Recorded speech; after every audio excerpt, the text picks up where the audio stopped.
is Subhaan Hussain. I'm currently a family legal advisor in West Yorkshire. I started off I think, as a law student. So I did a 3-year law degree. Then I completed my legal practice course with a master's at the BPP University in Leeds.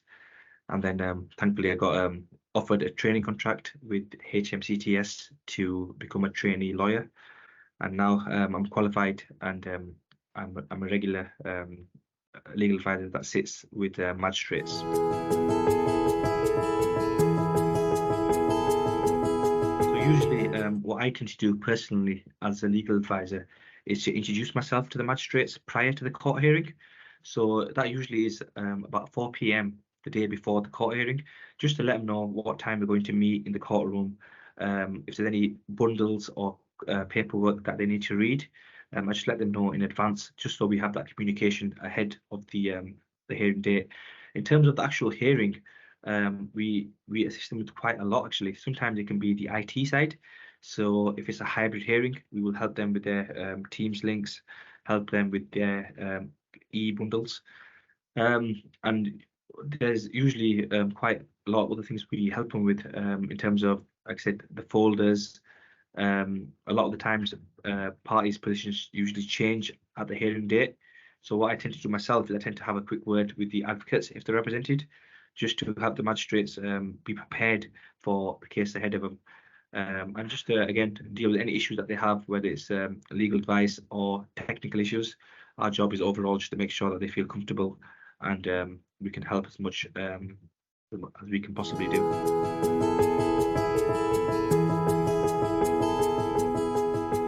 I think the variety and the fact that we're impartial legal advisors, so our role is not to make any decisions. Our role is just to make sure that the magistrates are complying with the law. And often in family law cases, we usually have the parents that are unrepresented, that are not represented by a solicitor or a barrister. So my job is just to make sure that them people as well have a right to a fair trial. They understand what the procedure is, what the law is, and to make sure that, again, they've had a right to a fair trial, because obtaining legal advice can be very expensive.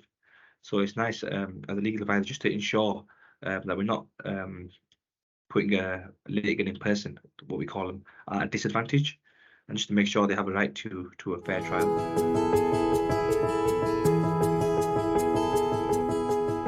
I think the biggest challenge is not forming an opinion, because again, in court hearings we sit in with the magistrates as well, and some of the magistrates do ask us, what's your opinion, what's your take? But the challenge, as a similar question to earlier, is we can't give advice because it's not our decision to make. So we have to make it clear at the start and throughout the proceedings, and even at the end, that the decisions are not ours to make. We can't be involved in any of the decision making. So I think that's the biggest challenge really, to when we're giving legal advice and not making decisions. We've got to balance that very carefully. Again, it can be quite difficult sometimes, but we have to make sure that our job is solely just to comply with the legal procedures and the law that is available to us.